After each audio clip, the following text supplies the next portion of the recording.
Good morning and welcome to this week's Jump discussion. And this week we're looking at, is your recruitment culture a performance catalyst or a handbrake?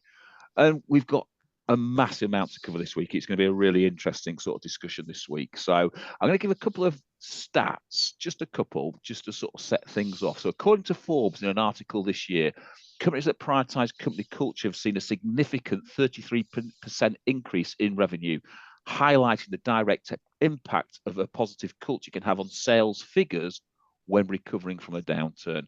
And the second fact was, when customers feel connected to the company value and culture, they are almost likely to become loyal customers and repeat buyers. So it's really going to be really interesting how we drive that into the business. This week I've got Dave, Martin and Paul. So I think it's going to be a bit of a lively session, no doubt a bit controversial in certain places, but always with good humour. Feel free to join in at any time you like with any questions that you have. So let's sort of kick off and see where we get to and work from there. So as we kick off, it's a very simple sort of process that we're going to start to look at.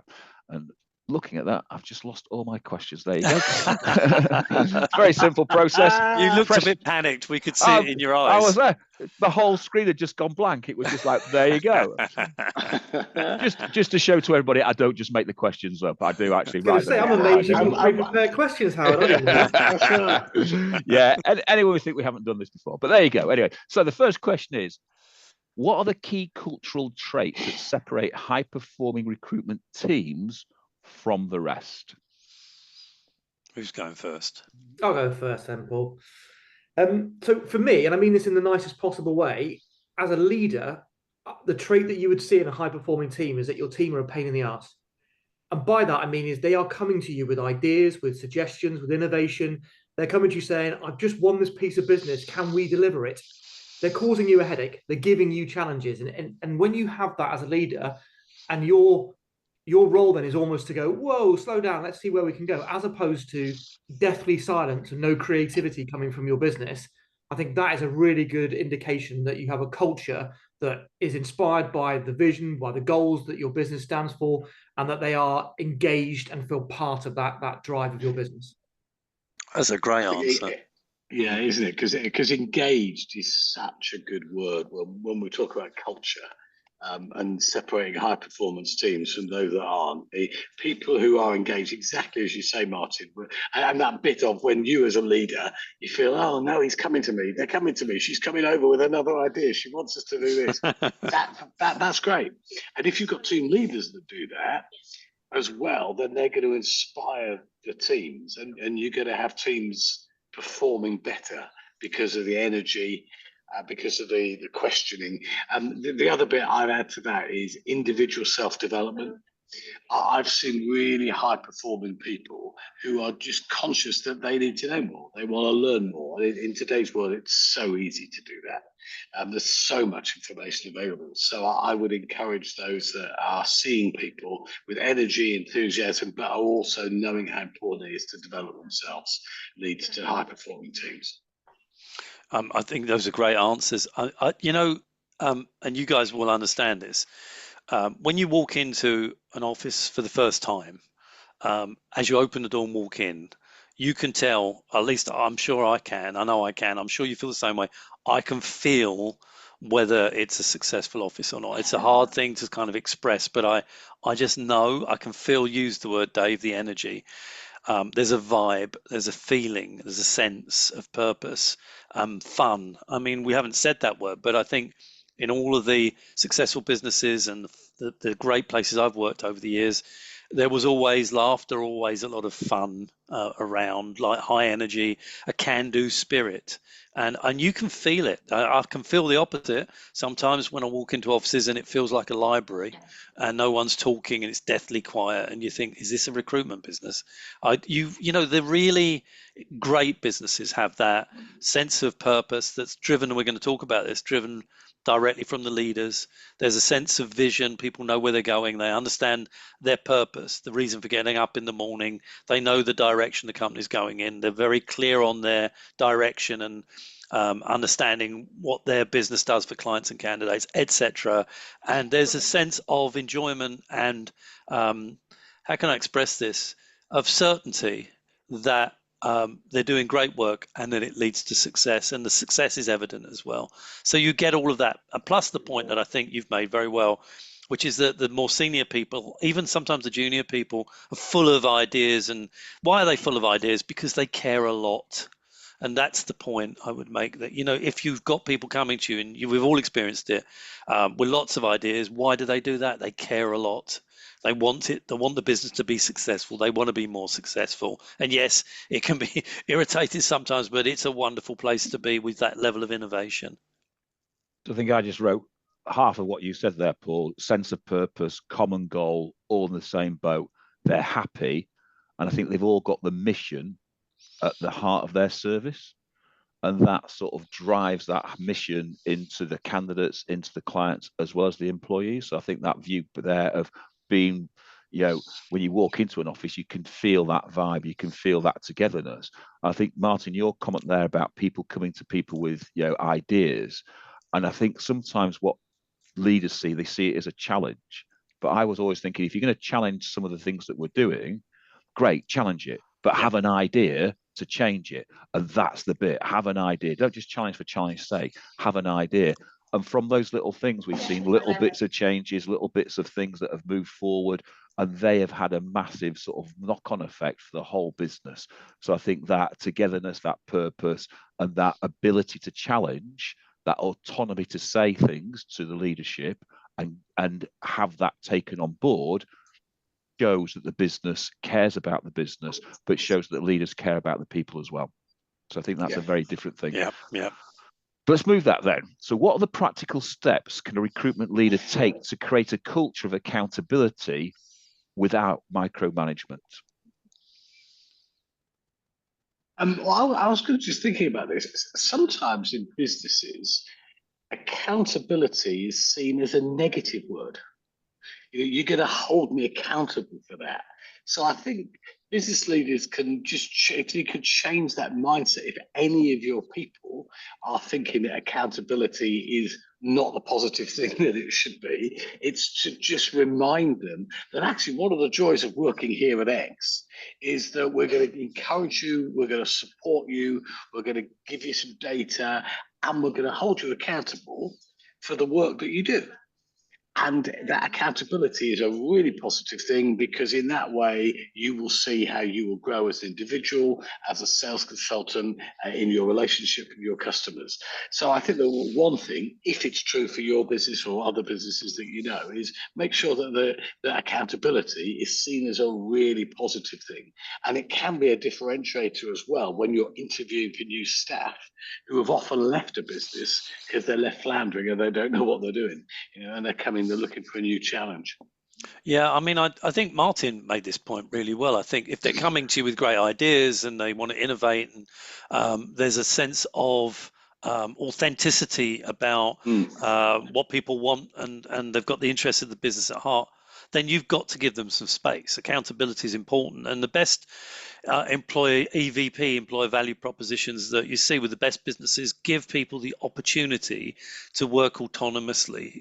And you've made a great point, Dave. If you ever want to get yourself, if you're a micro business, a recruitment business, and you want to get yourself off a desk or to do less over a period of time and concentrate more on strategy and being in front of clients and so forth, then you've got to give people the opportunity to take on more responsibility. And that means being supportive, not beating them up when they make a mistake, because none of us are perfect anyway, but doing everything you can to provide, to make yourself redundant in a sense. And that means that you have to take a few chances. I don't like the phrase micromanagement, to be honest with you. I've always felt that that word is something that only applies, or should only apply, to new people where you feel, and I don't say this in the wrong way, that you can't trust them. Trust meaning that they don't know what they're doing yet. So under those circumstances, of course, you need to be very tight and close to consultants to support them and train and coach them.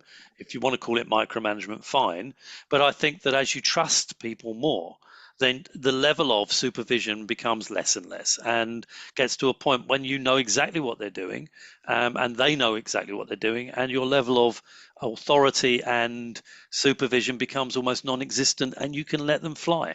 So micromanagement to me only applies to the word trust. If you don't trust people, and there are often sound reasons why you wouldn't, and sometimes good reasons why you should consider letting people go, then micromanagement applies. But if not, and you've got the right people and they're developed, there's no reason to be micromanaging anybody. Yeah, and I think we now know that Howard spends a lot of time writing these questions, so I'm going to specifically answer the question for you, Howard. You mentioned practical. What is this new? Why would you do that? Well, you mentioned practical steps, Howard. So coming back to the point, I think you've kind of touched on it there, Paul, as well. A practical thing a leader can do is if you're inviting people to come to you with suggestions and ideas, the first thing you do is check your body language, smile, make time to listen to that person's idea. Those are like little tangible things you can do. If the first thing you do is sigh and shrug your shoulders, they'll stop coming to you. And then I liked your point, Dave, about accountability being positive. And I would say rather than holding people accountable, I would say make them accountable. It feels more empowering. If someone comes to you with an idea, don't let them chuck the grenade over the fence and walk away. Say to them, that's a great idea. Here's how you can help me implement it. Bring them into the solution and make them aware that this isn't a passive situation. Culture isn't something that happens to them. They have to play an active role in building that culture. So come to me with ideas. I'll listen to them. We'll refine them together, but then you're going to help me implement them. And that's the accountability, I think, that really resonates. So I think when I wrote the question, I thought about the question of just simply, what's the question about micromanagement? And I think if you put it into this sort of way, and for better words, it's how you make people feel. And if they feel that they're being picked on, constantly corrected, constantly being driven, constantly there, then you're going to create a micromanagement culture.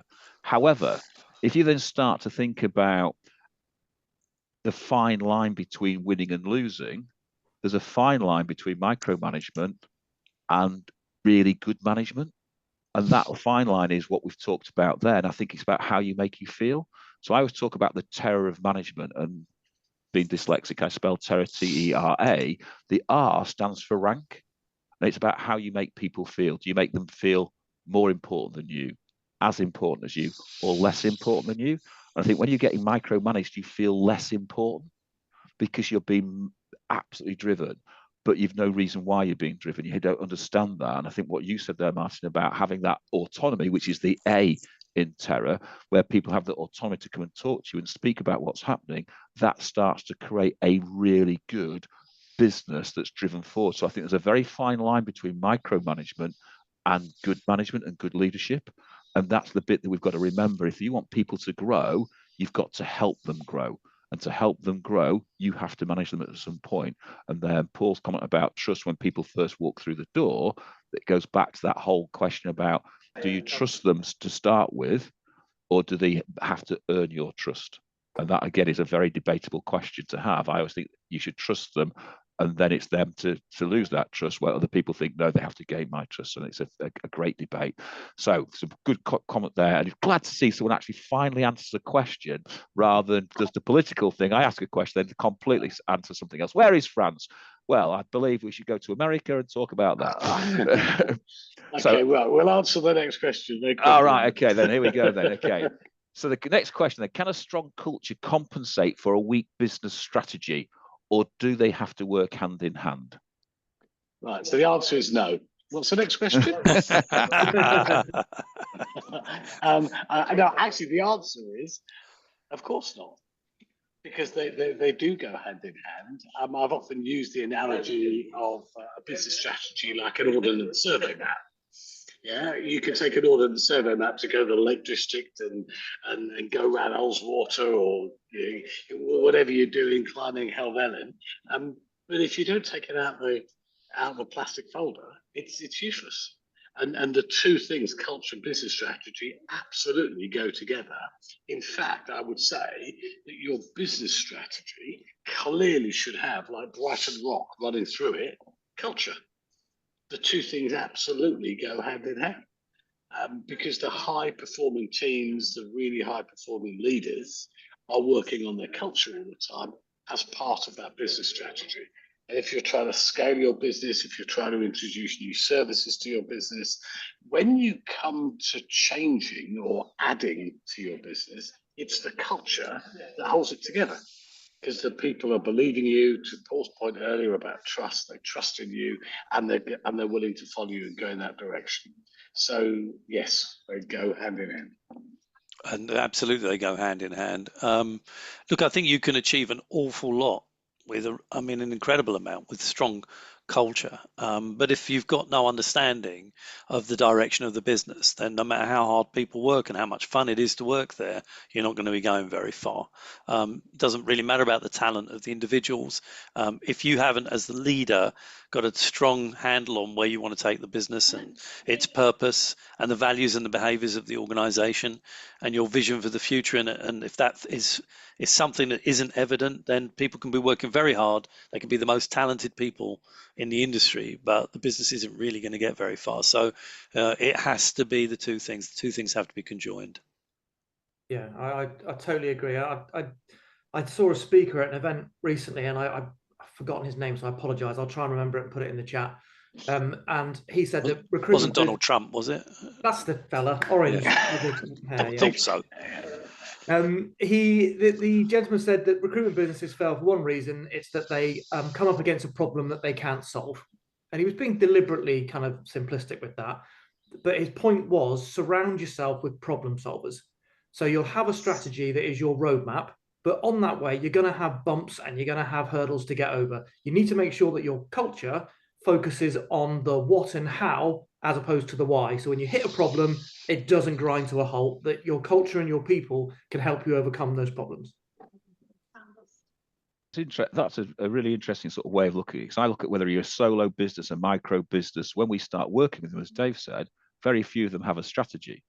Lots of big companies have a strategy, but often that strategy is diluted because of individual units, individual offices, etc. So let's call it that lots of businesses create those little micro cultures across different strands and different areas. Even within their own office, sometimes in small businesses, they have different micro cultures. But when the culture is uniform and strong across all areas, you actually see results grow.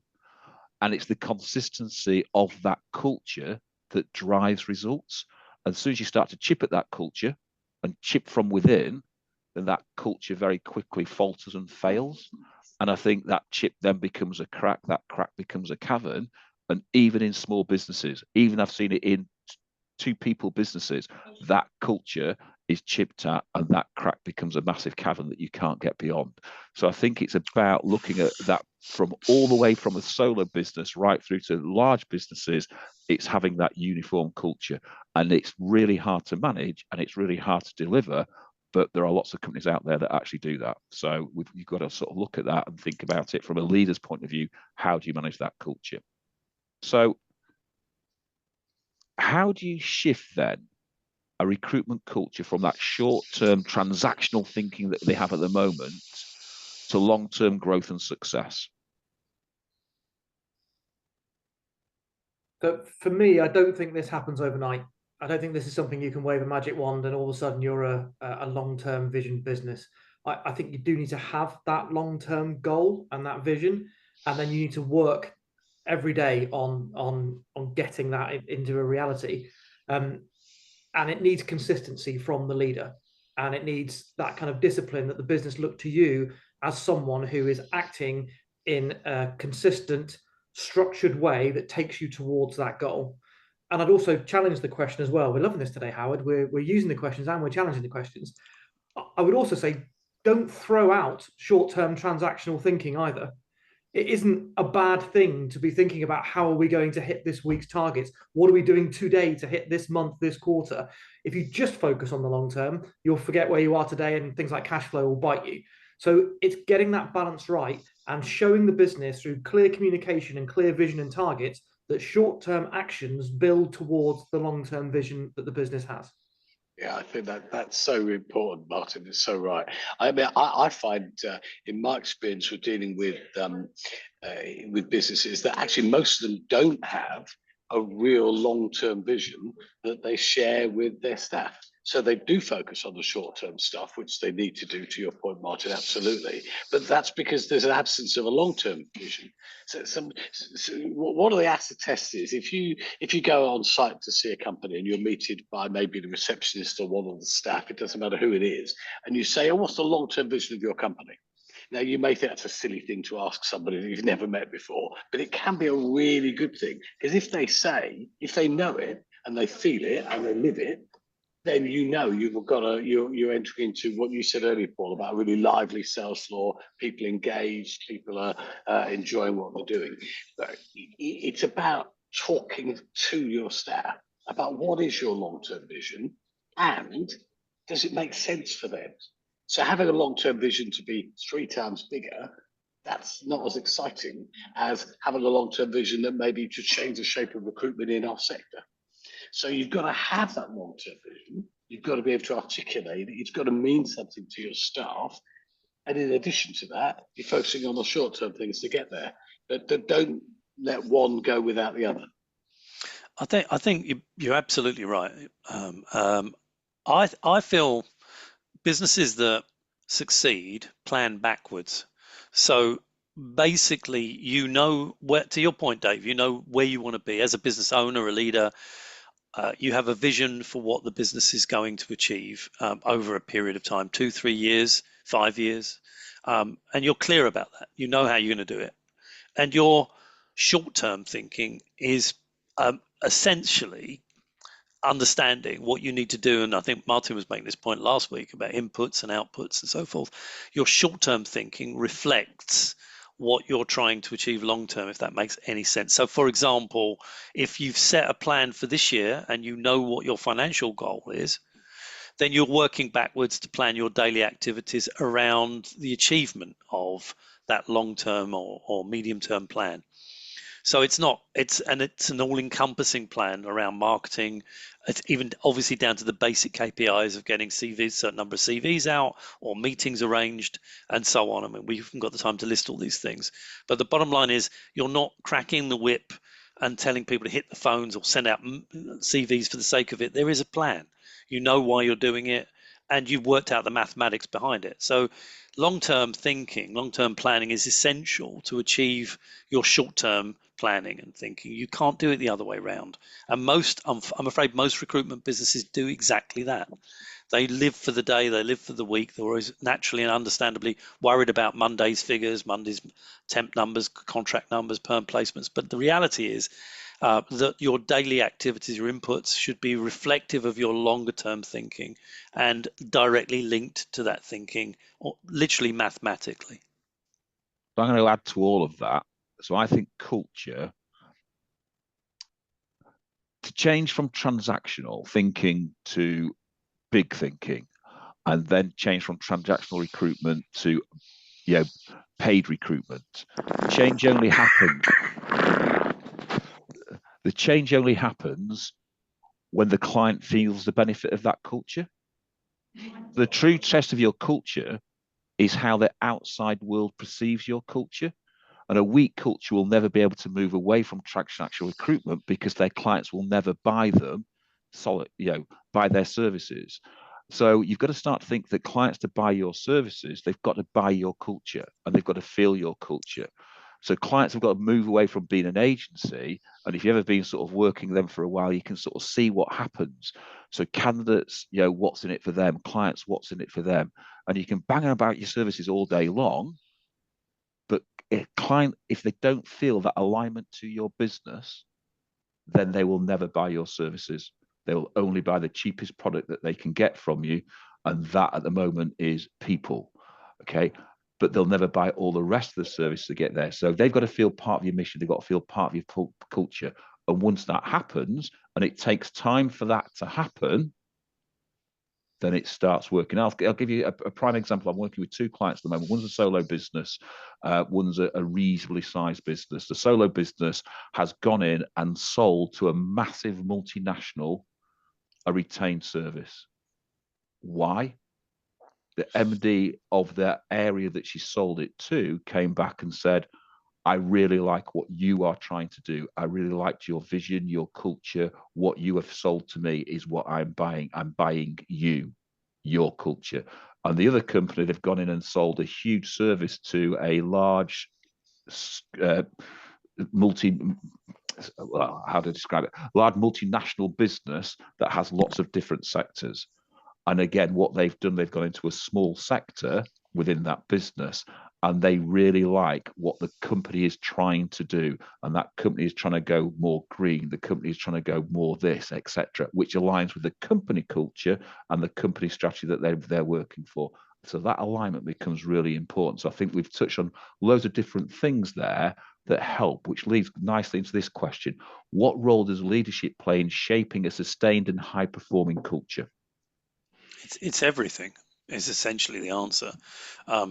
You can't develop a high performing culture without inspiring leadership, without leaders who have a very strong understanding and vision as to what the purpose of the business is, the behaviors and the values of the business, its positioning in its market sector, what it's trying to achieve, and beyond that, on a daily basis, the vibe in the office, the energy in the office, to a large extent comes from the owners, the leaders.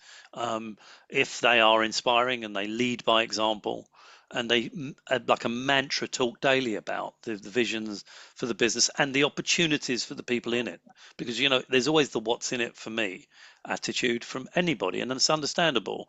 How are people going to benefit that work in the business from the development and growth of the organization? And that excitement, that shared collective view and ambition comes directly from the people that lead the business. So it's everything is the answer. Yeah, you go, Dave. Yeah, I agree with you, Paul, totally. I mean, leadership is about making the horizon the reality.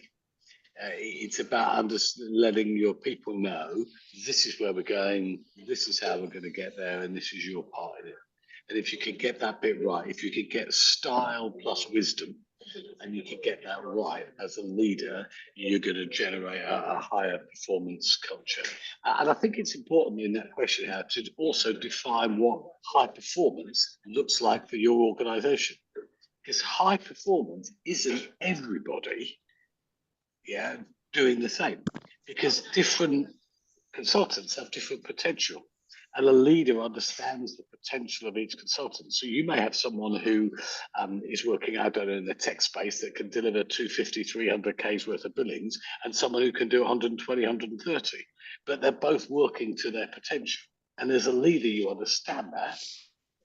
And that's the difference between leadership and management. You understand that, you coach that, performance that. So leadership, style, and wisdom, absolutely vital.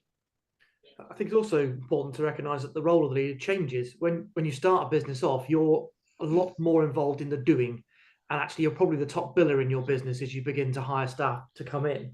But I saw, and I'm name dropping now, I saw Matt Dawson give a speech once at an event, and the interviewer asked him the question, what was the best thing Clive Woodward taught you about rugby?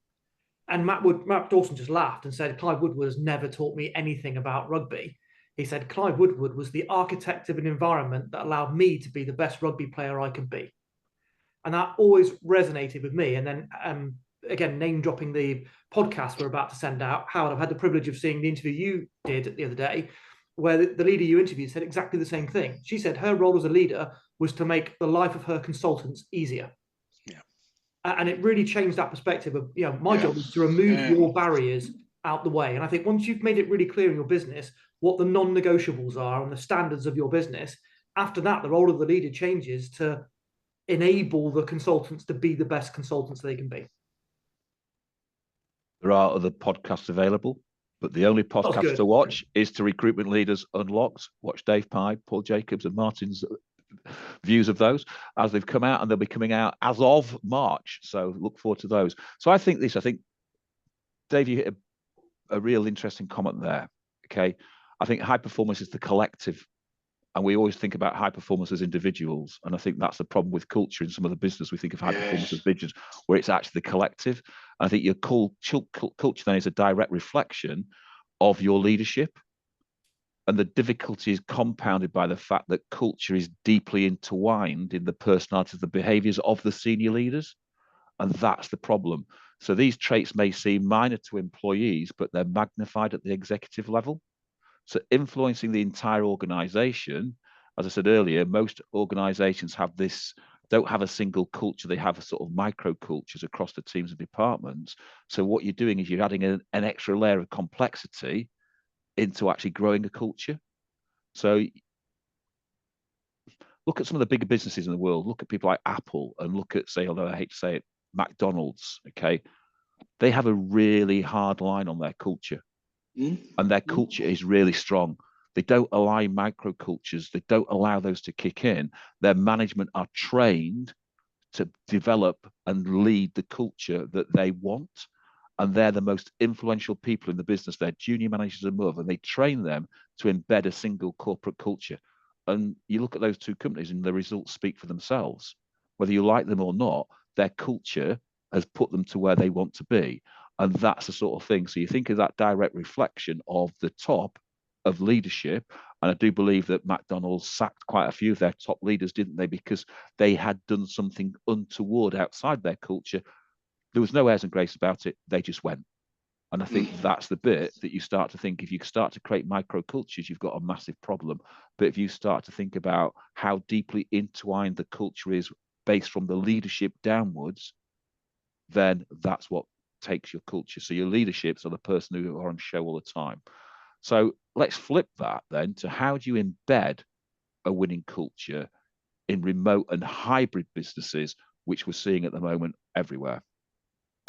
I mean, this is a challenge, I think, for most recruitment business owners. And of course, most recruitment business owners these days have people working from home for periods of the week, sometimes entirely. The answer, I think, is that you have to work harder at it. The communication mediums need to be used cleverly. It's much easier, obviously, to develop your culture when you're in an office together. You can eyeball people, you can speak to people. But Martin mentioned body language earlier. What you say in an office can be heard by others, and it's easy to get meetings together quickly and rah-rah opportunities, all sorts of things. But when you're working remotely, you're going to have to use the resources available to you, which is often, obviously, in this sort of format, Zoom, Teams, and so forth. And you're going to have to work really hard at it because communication is the key here, making sure that there is constant, if you like, amplified communication with people who are not in the office. And I think it is a challenge, particularly for where you're bringing in new people that need coaching and supporting and development. But it's the modern way, and we have to deal with that. So I think it comes down to imaginative leadership. It comes down to assessing how you communicate with people, the mediums that you use, the regularity of those communications, the sort of flavor of the communications, and so forth. And again, I think as it always will be, it will come down to the people leading the teams, leading the divisions, and of course leading the business. It is possible. There are lots of great examples of businesses that do brilliantly remotely. I'm all for it, but you've got to think very hard about how am I going to develop my culture? And of course, there are opportunities to get people together on a regular basis physically as well. But it's definitely something that has to be thought through very thoroughly, and there needs to be very distinct planning around it. How is it going to work? How are we going to develop and maintain our culture, even when we don't see people every day? I think also, for me, a lot of the culture thing about people working from home is about trust. The best cultures that I've seen where recruitment companies have a remote environment is that the people who are working remotely feel that they are trusted by their leaders who are in the office. In other words, if there's a culture of, I don't like people working from home because I don't trust they're going to work hard enough. I can't see them. Yes, I get the data, but I'd rather everybody be together. There's a preference in style. In recruitment, often when we're all together, you get that buzz, you get that energy. Sometimes that's not as easy to get when most people are working remotely. But if the people who are working remotely are trusted and they feel trusted, then that to me says you've got a winning culture. And that's the bit to work on. Because if you don't trust them and they know you don't trust them, you're never going to get that winning culture back. I agree.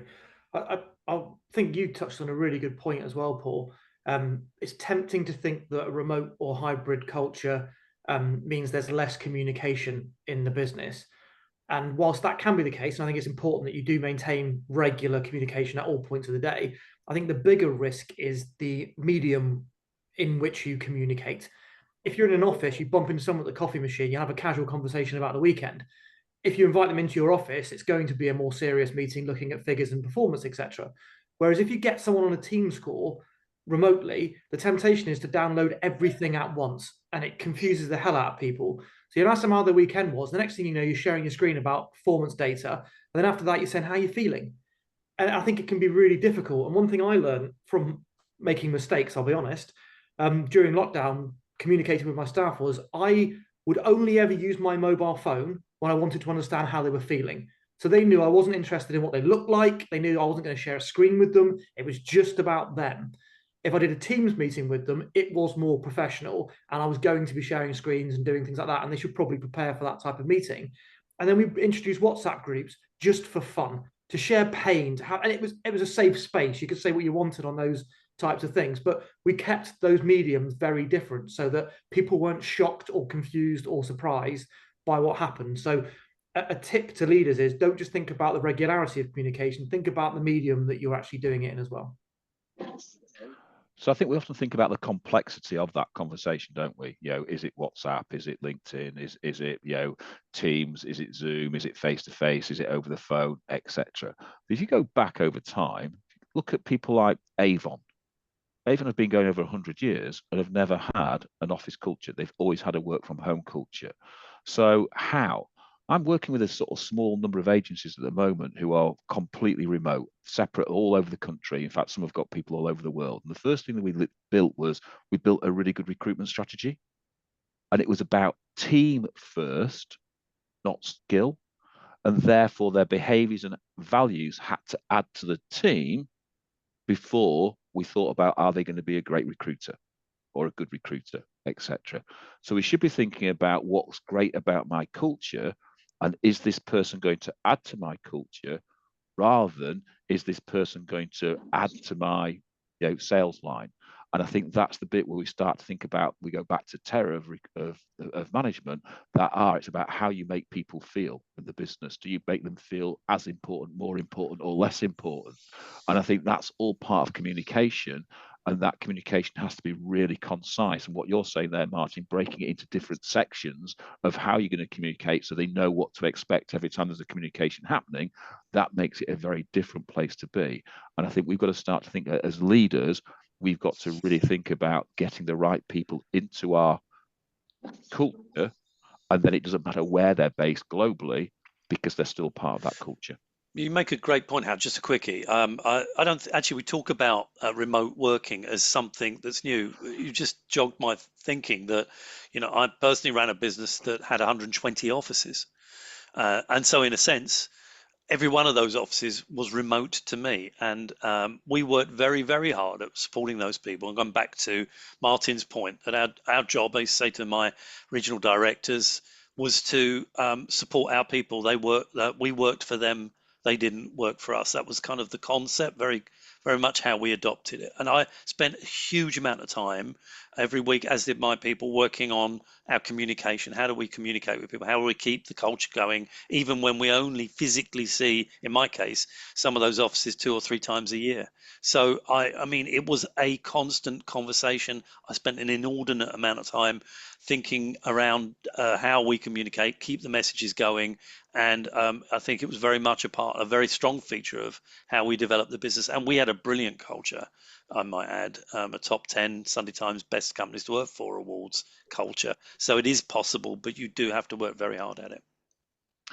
So how do you ensure then rapid growth doesn't dilute or break your company culture?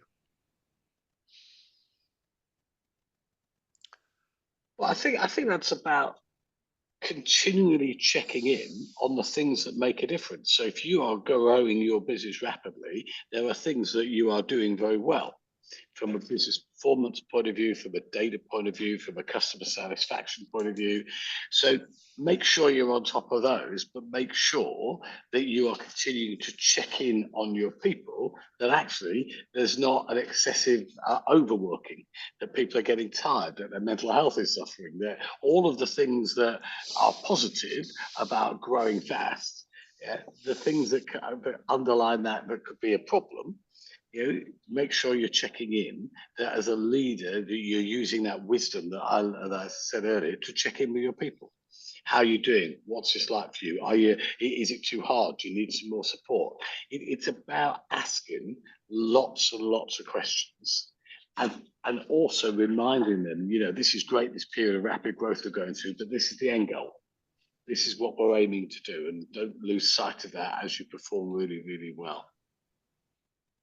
And I'd say as well, building on that, simplistically, hire well. When you interview people, make sure you competency interview them around behaviors and culture so that they are aligned with your business. Don't just focus on their performance in terms of revenue generation. And then if you do hire well, allow those people to help shape the culture going forwards. Culture shouldn't just be flown down to them and they shouldn't just be absorbed within it. You've hired them for a reason. Give them that autonomy to also bring their personality to the business and listen to what they have to say, so that your culture is flexible and evolving, but at the pace and aligned to the goals and the vision that you set as the leader. I think that's very well said. And I think the thing is, rapid growth, an ambitious growth strategy should not be a surprise to the people that work with you. In fact, that's the very reason you'd like to think that they're part of the business and joined in the first place.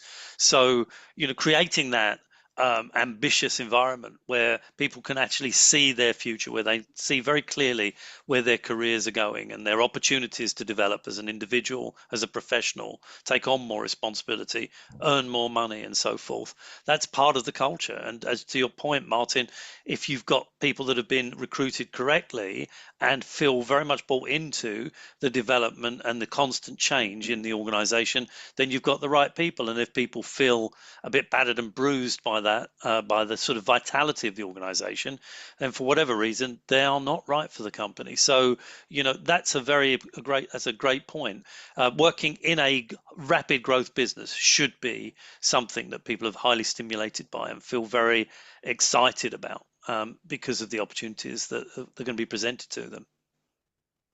So I think we've talked an awful lot about this today, about what happens when rapid growth happens and what happens when you haven't got a great culture, that rapid growth doesn't happen. And you've got to embed the right culture. And I think there was a couple of things that people have said there that, I think you've got to stay grounded to your culture. You can't believe your hype. If you're having this sudden rapid growth, don't suddenly believe the hype. It's all grounded about that culture. And I think the other side is, which happens when we start to see rapid growth, is something that I just wrote down now. So I've just sort of springing to my head is, don't let culture slip happen. So someone chips slightly at that culture, address that straight away. Don't let that chip develop further. And I think that's what a lot of managers do, is they let that chip develop because someone's billing really good money, someone's doing this, etc. But they're going away from the culture. And I think we've got to stop the culture slip and keep the culture at the foundation and keep the culture grounded. And so we can grow from there. As soon as we start to let that culture get away from itself, then don't get rapid growth. What we get is flatline and decline. And I think we've got to look at that. So one last question. I thought I'd throw an eighth question in today. Okay. What's the one thing recruitment leaders should stop doing immediately to create a better performance culture? Stop knee-jerk reactions. Stop, if you exhibit anxiety, you exhibit worry, concern, it's visible. It's from your voice, from the tone of your voice, and so forth. Then that isn't going to help you create a high performance company. And I think it's entirely understandable, particularly in challenging times, that business leaders feel under tremendous duress and pressure sometimes. But if you show that, you exhibit that, it's counterproductive. It's not going to help. So sometimes you have to fake it. There are times when you simply have to put on a very positive attitude and face, even though inside you're not feeling that way. So the answer is, stay calm, be collected, make sure you're very focused on the end game, and draw people in. Make sure that they're with you, that you have a strong bond with the people around you. You're in it together, and everybody is, as we used that word earlier, there's a collective high level of positivity in the organization. Yeah, and I would say stop forgetting to remind people what's in it for them.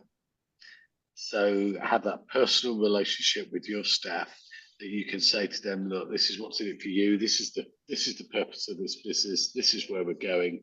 This is your part in it. So stop forgetting to do that and encourage them along the way. Yeah, and I would say stop thinking that culture is your domain alone and you're the only person responsible for it. Surround yourself with excellent people and allow them to feed in and become bastions of that culture.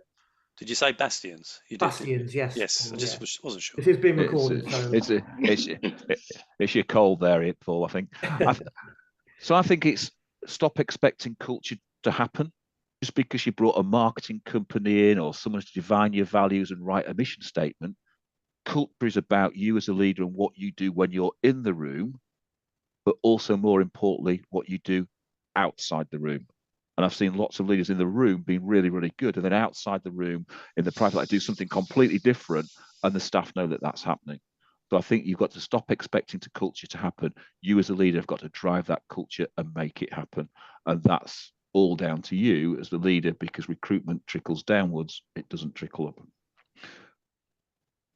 Next week, got a really interesting, it's going to be really interesting, I think, for the four of us to have this discussion, but it's going to be interesting for everyone to listen to this discussion. We're going to look at a recruitment guide to maximizing ROI from recruitment technology. But we're not going to invite a technologist in to have this discussion, because we're going to look at it from most recruitment leaders aren't technologists. So we're going to take it about what we would do to maximize an ROI from our recruitment technology. So looking forward to that next week. I hope you enjoyed today's session, everybody. Look forward to seeing you all next week. And then remember, the Recruitment Leaders Unlocked podcast will be out very shortly. Martin recorded his yesterday. Paul and Dave are recording theirs very shortly. So they'll be all done and they'll be coming out fortnightly from then on. So look forward to seeing you soon. See you all next week. Thank you very much. Take care, everybody. Yeah. Cheers, everybody. Have a great week.